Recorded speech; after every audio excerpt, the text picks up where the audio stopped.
Bienvenidos a La Pizarra, el programa de la Vicerrectoría de la Universidad La Gran Colombia. Nos acompaña en La Pizarra el escritor Raúl Ospina Ospina, nacido en Ortega, Tolima, el 17 de junio de 1943. Estudió en el Colegio Pérez y Aldana de Purificación.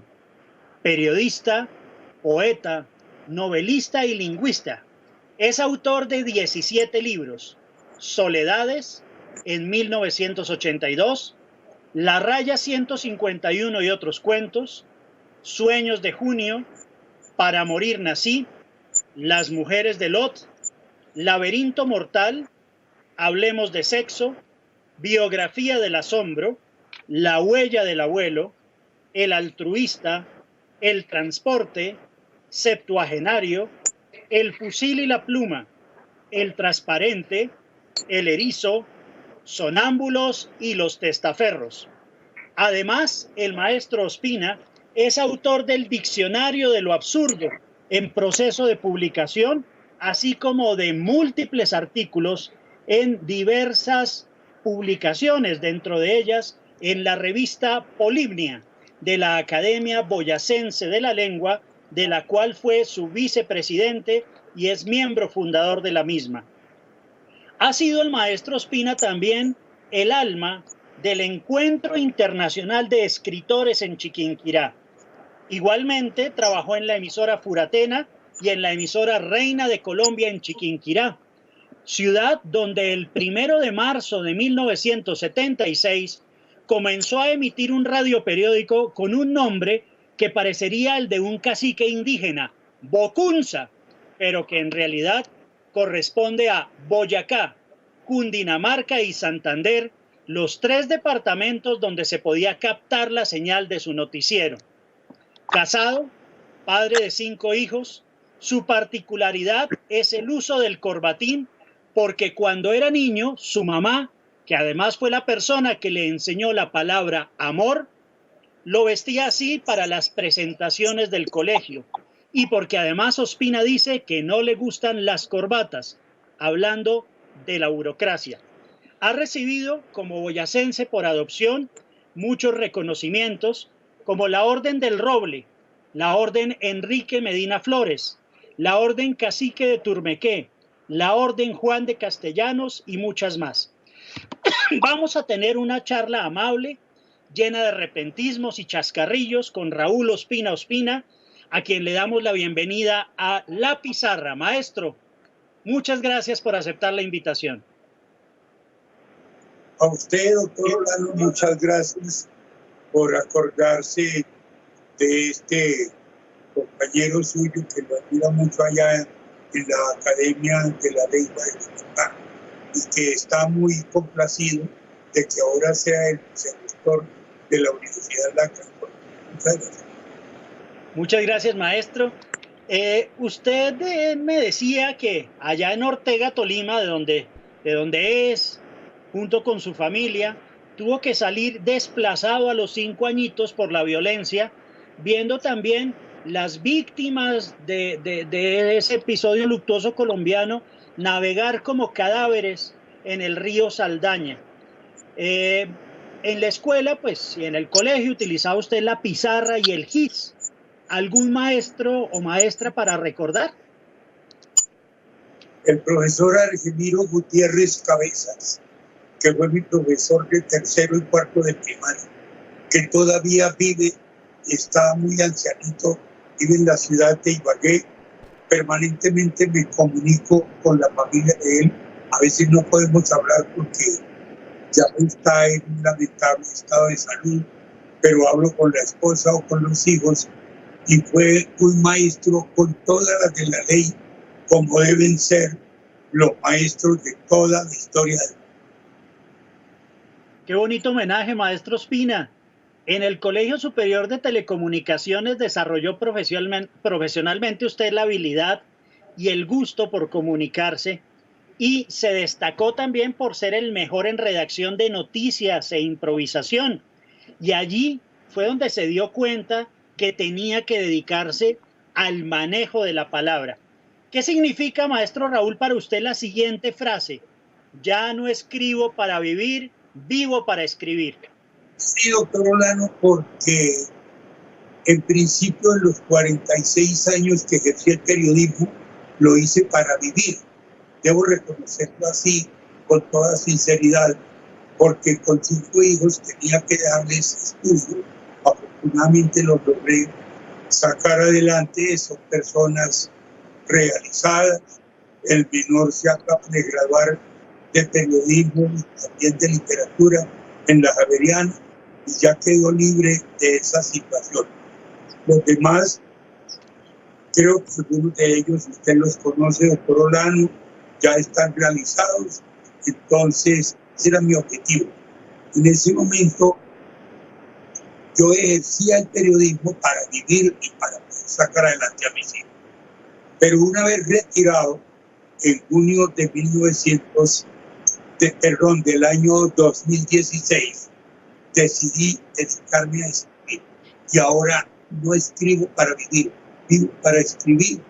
Escribo por la mañana, escribo por la noche, escribo a mediodía, duermo, veo el Tour de Francia, veo el noticiero, oigo chistes, converso con los amigos, con la familia, hablo por celular, con su tía Carmencita hablo con alguna frecuencia, ya que usted me dice por facilitarme el teléfono y ella en Medellín muy amablemente me contesta y a veces tenemos diálogos muy amenos.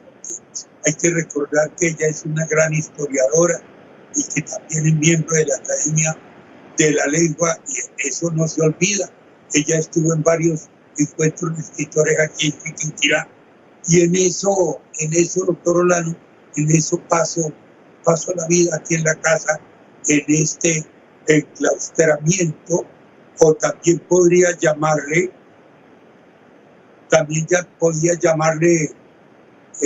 un encierro voluntario para preservar la vida, porque ya tengo 77 años y porque soy hipertenso, entonces debo cuidarme, porque Dios dijo, ayúdate que yo te ayudaré. Maestro, son 17 libros escritos, pero también le gusta, como nos está comentando, leer mucho. ¿Usted qué es lo que hace cuando encuentra en su biblioteca un libro viejo? Ay, doctor, ahí tengo un poema que lástima no tener tiempo para leerlo. Se llama Carta a un libro viejo. La alegría que a uno le produce, digamos, un ejemplo, doctor. Yo leí hace muchos años La vorágine de José Eustacio Rivera o leí Crimen y Castigo de Dostoyevski y de pronto meto la mano en la biblioteca, que es un poco desordenada, o un poco no, totalmente desordenada. Numerosos libros que desorden. Entonces encuentro Crimen y Castigo. Qué alegría volver a ver la tristeza de Raskolnikov cuando ya no puede más con la culpa del crimen que cometió y tiene que entregarse a la justicia sin que nadie lo humille. Y qué tristeza también, pero para uno como lector produce tener que evocar en la vorágine el dolor de los indígenas masacrados y humillados en las selvas colombianas. Todas esas cosas lo renuevan a uno, doctor Olano, lo hacen sentir joven, lo hacen sentir que la vida ha valido la pena. Hablando de la vida, maestro, como periodista, ha tenido muchos momentos felices en su profesión, pero también momentos difíciles. Tengo entendido que en 1982 usted transitaba por la calle 19 de Chiquinquirá y gracias a una camioneta de lavandería se salvó de un atentado. ¿Cómo fue eso? Pues doctor, un hombre me iba a matar, sacó la pistola, yo estaba de espaldas, él me iba a dar el balazo en la cabeza. Una señora, temblando de susto que estaba ahí cerca, dijo, la policía. Yo no alcancé a oír porque yo me pongo a hablar, estaba hablando con un gran amigo, el arquitecto Jorge Reina Corredor, y le cuento, doctor, que yo no escuché cuando la señora dijo, la policía. El tipo vio venir una camioneta, tenía cierta similitud con los carros de la policía, guardó la pistola y se metió a una tienda. Cuando Jorge Reina se despidió, la señora estaba temblando, la señora María Mateo. Señora María, ¿qué le pasa? Don Raúl, lo iban a matar. Y me contó todo. Yo no sabía. Pero, doctor Orlando, ese fue uno de los muchísimos atentados que me hicieron aquí en Chiquinquirá. Pero yo tenía un guardaespaldas muy poderoso y todavía lo tengo, gracias a él. Un día llegué a San Miguel de Sema y me bajé del carro, llegué a un foro que estaban los gobernadores de Boyacá, Cundinamarca, estaban senadores, director de la CAR, un poco de gente. Llegué al foro como a las 10 de la mañana un sábado y un concejal de San Miguel de Sema me dijo: don Raúl, ¿y dónde están sus guardaespaldas? Yo iba solo, me bajé del carro, le dije seguro, le dije guardaespaldas para qué. Con todas esas cosas y esas denuncias que usted hace en el radio periódico y no tiene guardaespaldas, le dije: no los tengo por razón. Una, porque no tengo dinero para pagar guardaespaldas, es para el municipio. Y dos, porque tengo el guardaespaldas más poderoso de la existencia, y señalé hacia el cielo. Y entonces me dijo: ah, sí, con él está bien protegido. Siga, don Raúl. Y se acabó. Fueron muchos los invitados y de todos me salvé, doctor Orlando. Tal vez por una razón, tal vez porque no cometí injusticias como periodista. Yo procuraba decir la verdad. Cuando decía que alguien se robó un carro, es porque se lo robó. No es porque me dijeron en la esquina o en la mitad de la calle, no, es porque comprobé que se lo robó. Cuando decía que no se lo robó, también es porque ya comprobé que no se lo robó. Entonces, eso tal vez hizo que Dios me ayudara y dijera: a ese pobre. Maestro, otro momento triste, sí, en tantos instantes de la violencia que ha vivido cada uno de los periodistas en Colombia, para quienes va todo nuestro saludo y solidaridad, fue en 1988 cuando, estando allí en la ciudad mariana, en la Delicatessen Marta, un hombre asesinó por la espalda a la juez María Eugenia Riaño, porque siendo una mujer muy íntegra se negó a recibir un soborno para liberar un criminal. ¿Qué otras noticias como la de María Eugenia Riaño le han costado trabajo transmitir?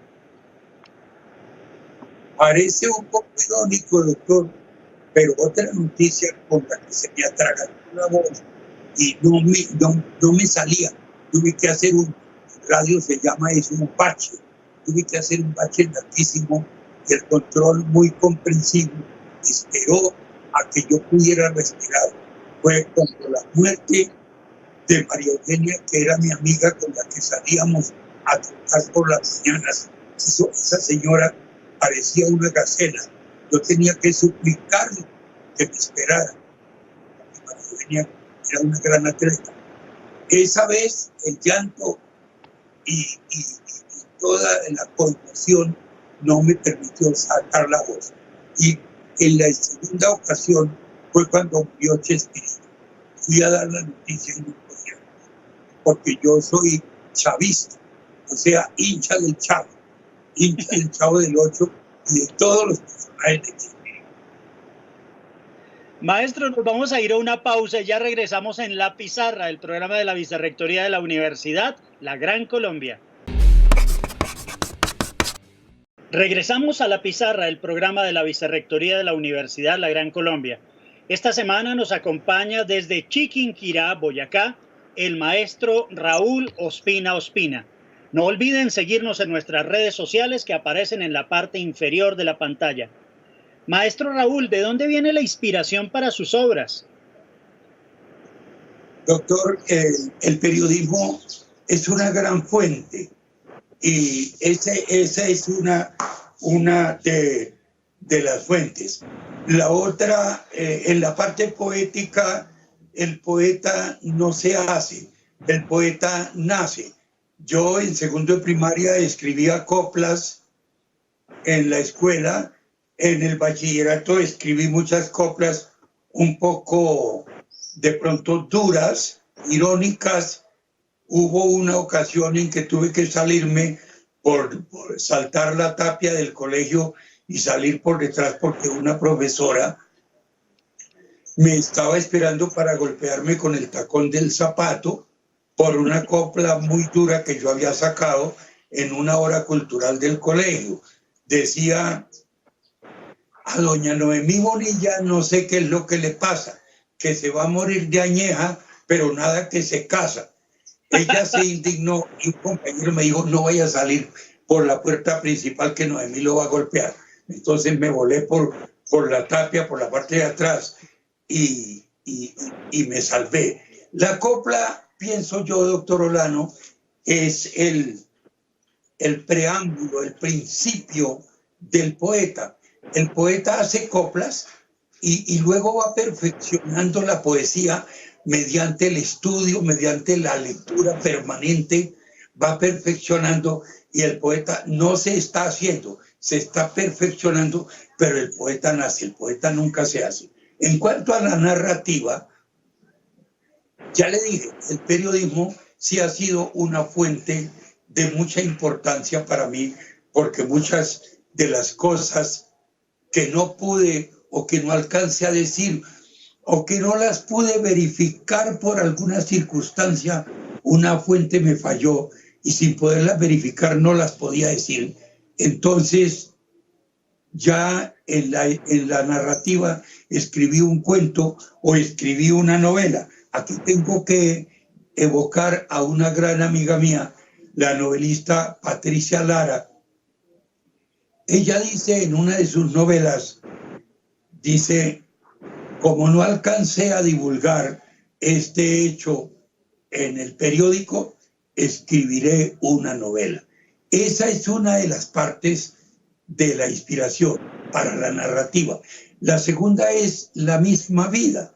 Al comienzo de esta intervención, usted, doctor Olano, me recordó un momento doloroso de mi vida, cuando estando en Ortega, donde mi papá tenía ganado de mucha calidad, ganado cebú, caballos, de todo tenía, y unas tierras fértiles a orillas del río Saldaña.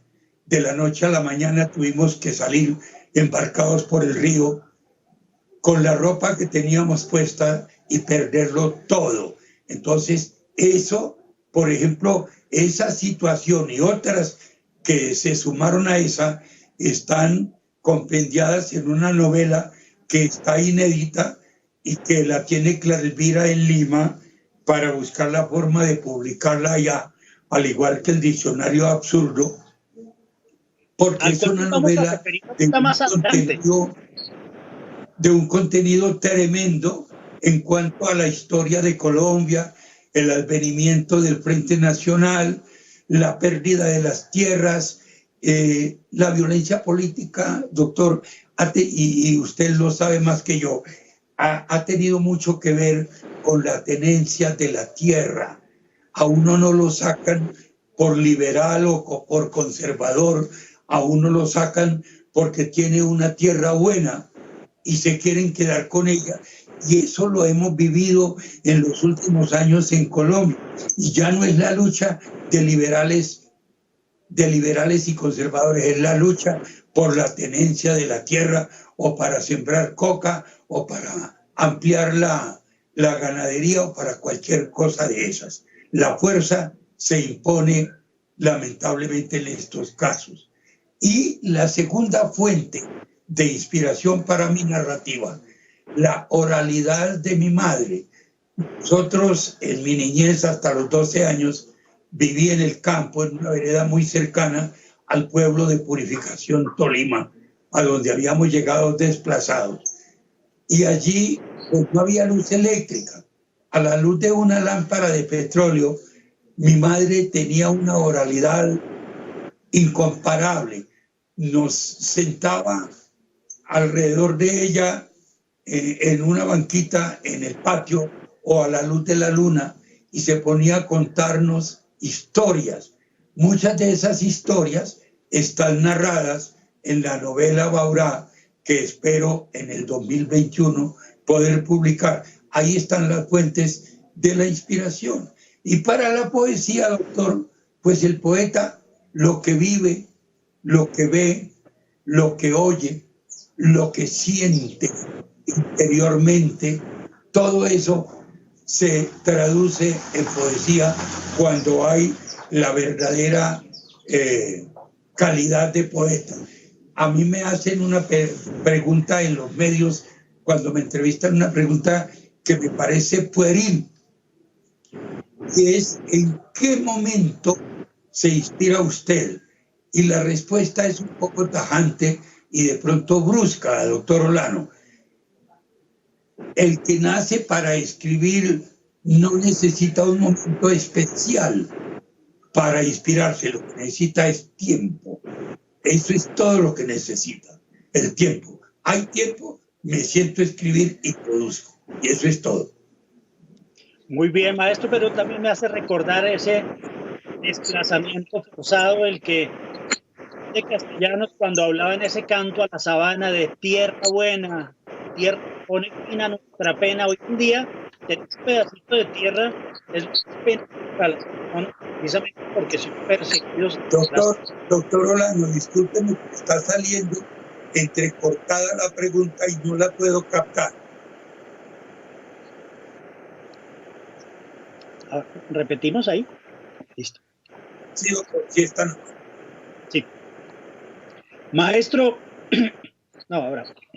Maestro, le señalaba en relación con estos episodios de desplazamiento que el famoso canto a la sabana de Juan de Castellanos, cuando decía tierra buena, tierra que pone fin a nuestra pena, hoy en día es algo que causa precisamente mucho más dolor para quien tiene que salir desplazado de su territorio, como le correspondió a usted hace 72 años en Ortega, Tolima. Maestro, otra pregunta que de pronto ya nos contestó en parte. ¿Cuál es ese secreto para ser buen periodista y buen escritor? Para el buen periodista, la verdad es el secreto, doctor. Yo creo que no se puede ser buen periodista sin decir la verdad, sesgándose hacia cualquier lado. El buen periodista no se debe sesgar. El buen periodista debe contar lo que es. Y el buen periodista tiene que ser valiente, tiene que no temerle a la muerte. El buen periodista tiene que pensar que es muy posible que algún día en alguna calle le peguen un tiro o una ráfaga, pero tiene que estar dispuesto a eso, pero luchar por la verdad. Otra cosa de buen periodista: no pensar tanto en el dinero, doctor. Yo pensé en el dinero únicamente en el que me generaba los ingresos necesarios para vivir y para educar a mis hijos, no más. En 2 ocasiones, altas personalidades de Chiquinquirá me ofrecieron, solamente en 2 ocasiones, me ofrecieron dinero, tengo los nombres y la hora y todo, de pronto por cambiar una situación o por ayudarle veladamente, parcializarme, así de claro, parcializarme. Yo, respetuoso, no los ofendí, le dije: no, doctor, yo vivo de la publicidad, yo vivo de las cuñas radiales, le agradezco tenga la bondad de guardar ese dinero. Y entonces eso genera, doctor, una actitud de esas, genera respeto y genera algo que es muy importante en el periodista: credibilidad. A tenemos que creerle. Si lo dijo, está diciendo la verdad, porque él no traga entero, porque él no recibe coimas, porque él no recibe dinero. El problema es que, doctor, nosotros hace muchos años, bueno, nosotros, yo me incluyo, pero no entro en esa jugada. La mayoría de la gente cambió 2 verbos: cambió el verbo ser por el verbo tener. Hernán Olano García vive del salario como vicerrector de la universidad. Y pare de contar. Raúl Ospina vivió de las cuñas, de la publicidad, y pare de contar. No más. Pero cuando el empleado no se conforma con el salario que le pagan, sino que tiene que triplicarlo o multiplicarlo por muchas veces a costa de cometer ilícitos, porque se cambiaron los verbos, doctor. Ser desapareció. Ahora no importa no ser nada, es tener, y tener, ostentar. Yo no sé para qué diablos, si no hay entierros con trasteo, doctor Olano. ¿Cuál es el afán de acumular dinero?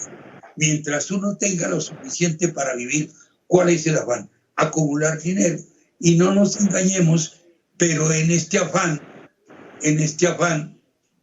de conseguir dinero, pues se cometen muchos errores. Yo recuerdo tomando un tinto con un colega hace muchos años. Le dije, oiga, ¿usted qué le habla también del alcalde? Si ese alcalde está cometiendo muchas irregularidades, y usted sabe que yo las he denunciado en mi radioperiódico.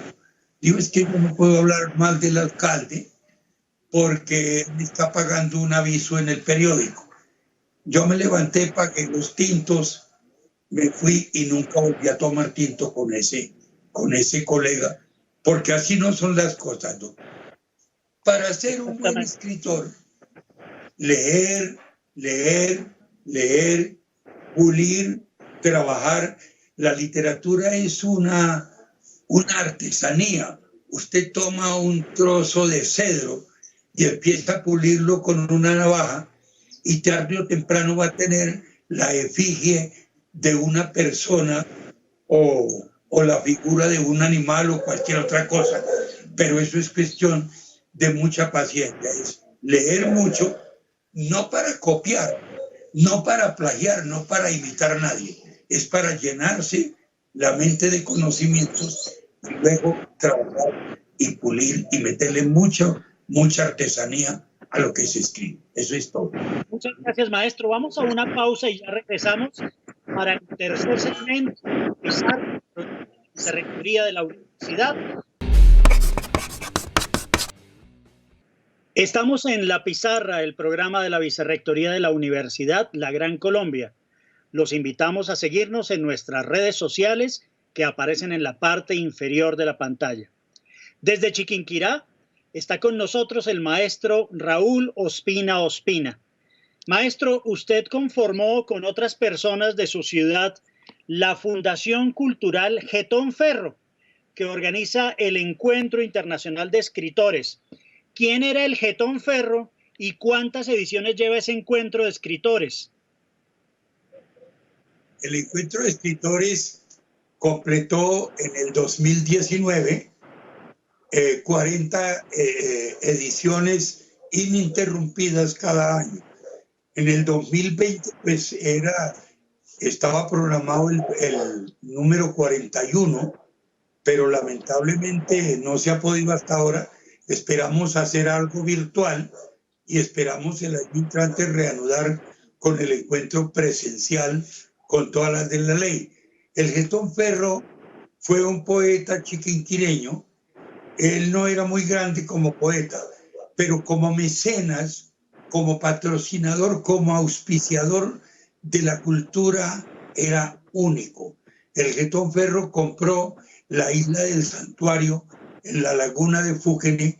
Allí reunía la gruta simbólica, traía todos esos poetas de Bogotá y de otras ciudades, duraban a veces una semana, traían muchachas, rezaban y empataban, doctor Olano, porque tomaban trago, estaban con sus muchachas y el domingo hacían una misa muy solemne. Llevaban desde Chiquinquirá un sacerdote que oficiaba en un santuario de piedra, esculpido en piedra, que está en la orilla de la laguna.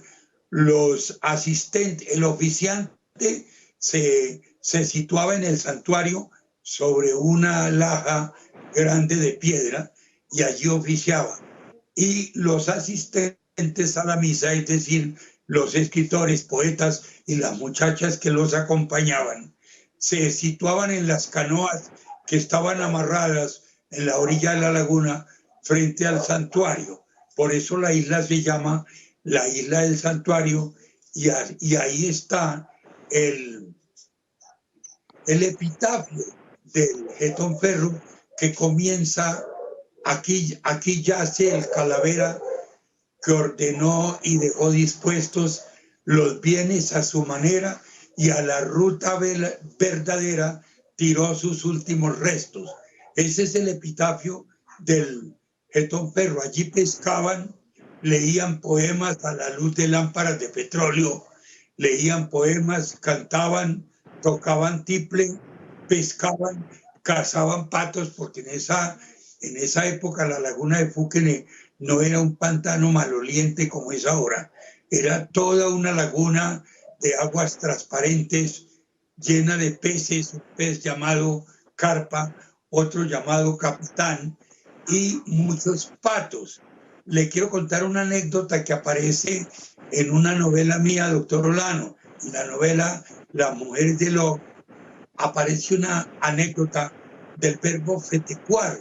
Usted que es tan amigo de los costumbrinos. El verbo fetecuar solo existe en la sabana cundiboyacense. Había un mestizo, o más indígena que mestizo, de apellido Fetecua, cuyo oficio era cazar patos en la laguna, echarlos en una mochila y viajar en una mula a Bogotá porque no había carretera. Llegaba a Bogotá a los grandes restaurantes del norte, que era Chapinero, el sitio más elegante de la capital. Aquí vendían los patos para los clientes refinados de la capital de la República. El indígena Petecua estaba aburrido porque con la escopeta solo podía matar un pato. Entonces duraba 48 horas para cazar 10 o 15 o 20 patos que debía llevar a Bogotá. Se inventó un truco que le dio muy buen resultado. Consistía en meter la cabeza en la caparazón de una calabaza grande, de un calabazo.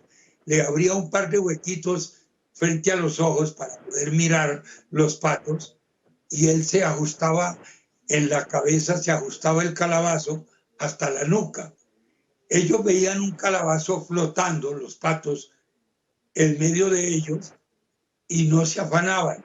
Él cogía el animalito de las patas, lo hundía, lo clavaba en el agua, le torcía el pescuezo y se le arrancaba la cabeza y lo echaba en la mochila.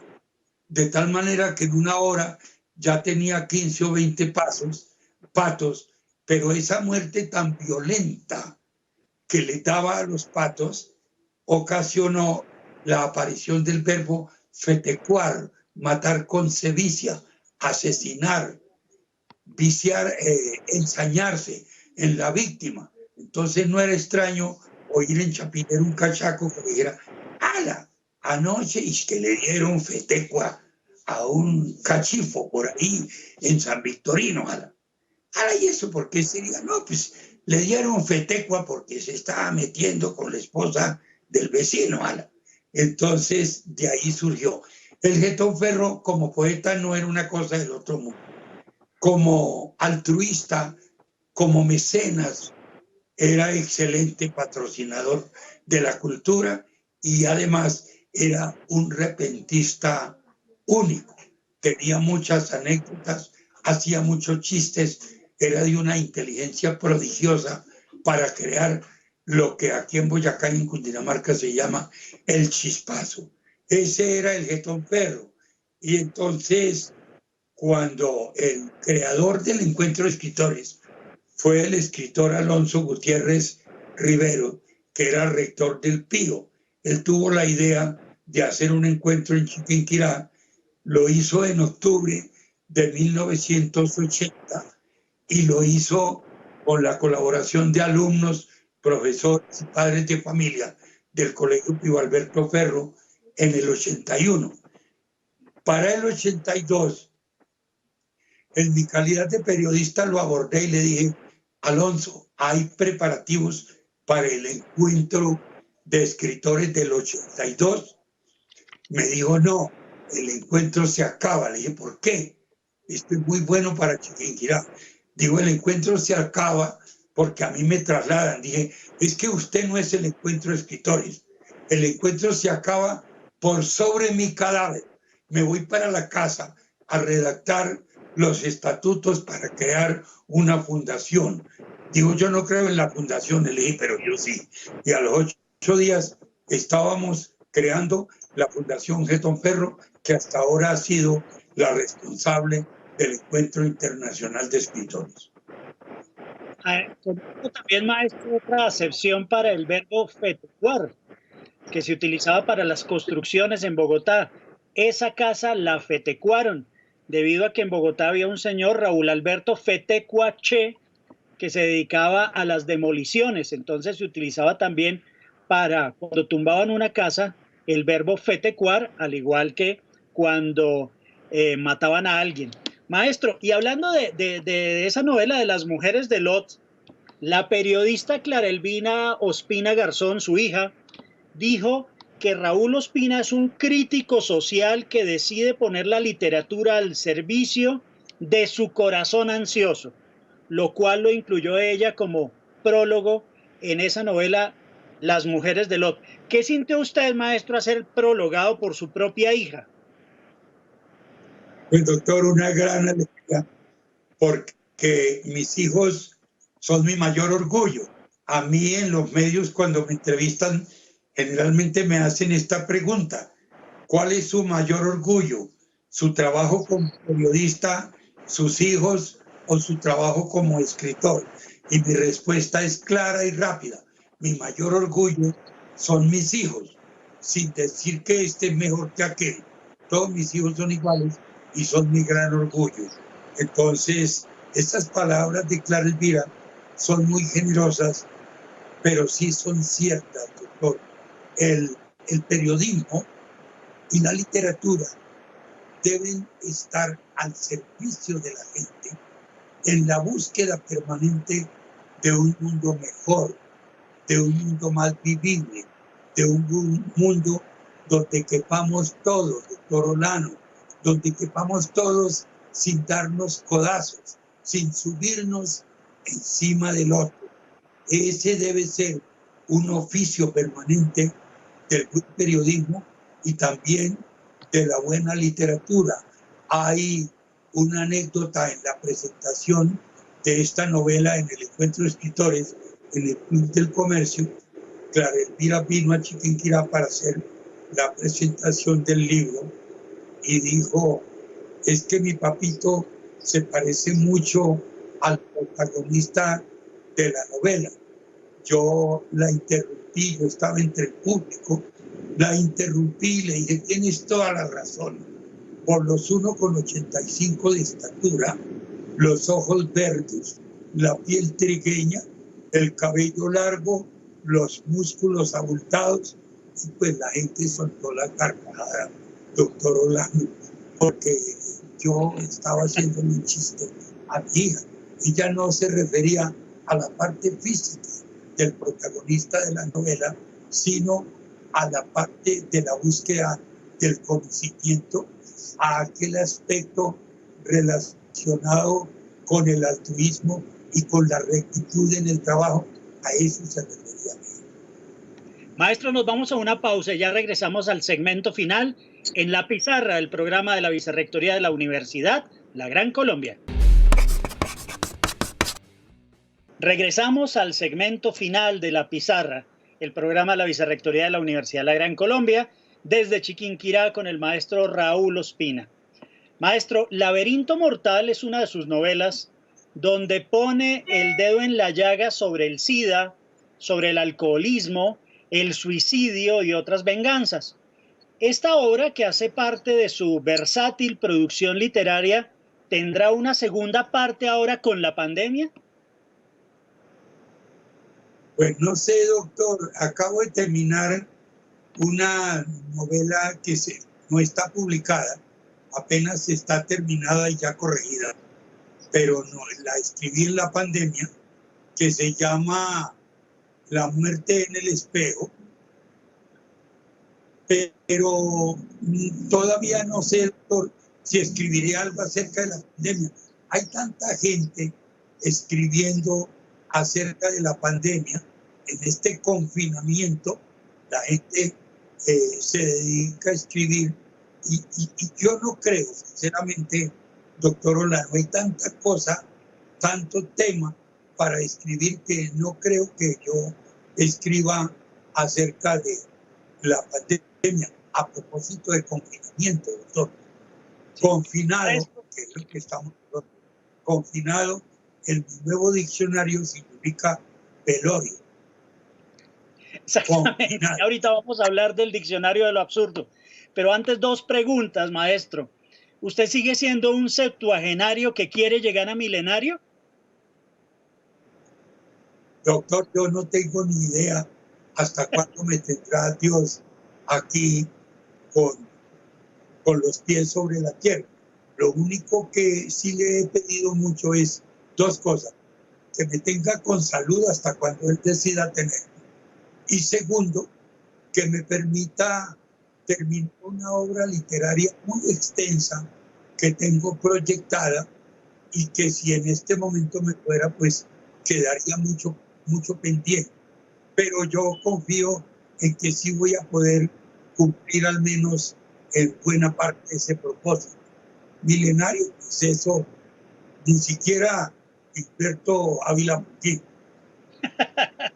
Sí, que ya tiene como los 93 años. Maestro, usted ha soportado sobre su espalda miles de lluvias torrenciales, para lo cual ha utilizado el impermeable del humor. Así como ama el agua como fuente de vida, el olor a pólvora le produce espanto. Tal vez por eso, para usted son más importantes etimología, semántica, prosodia, morfología, ortografía o sintaxis que ecuación, apotema, tabla periódica, inercia o logaritmo. ¿Qué evocación rápida le traen las siguientes palabras y frases? Teresa. Pereza. Clara Nada Elvira. de no. Pereza. Deseo de no ser nadie. No, le preguntaba por Teresa, no por pereza. Ah, por Teresa. Ella es mi compañera. Ella es la mujer que me apoya, la que me compró estas flores que están aquí al lado, la que me ayuda a hacer el nudo del corbatín, me peina, me ayuda en todo, me apoya, me hace silencio cuando necesito concentración, me apoya en todo. Clara Elvira. Clara Elvira es uno de los 5 orgullos que yo tengo. Es Eugenia. Una mujer grande que tiene mucho futuro. Chiquinquirá. Chiquinquirá es mi patria. Uno tiene muchas patrias. Yo nací en el Tolima, pero a los 20 años llegué a Boyacá. Quiere decir que llevo 57 años en Chiquinquirá, y esta es mi patria. Yo me siento chiquinquireño. A mí me dicen 4 manos y yo no me ofusco por eso, doctor. Me siento muy orgulloso, y como dijo un presidente de la República, aquí estoy y aquí me quedo. Río Saldaña.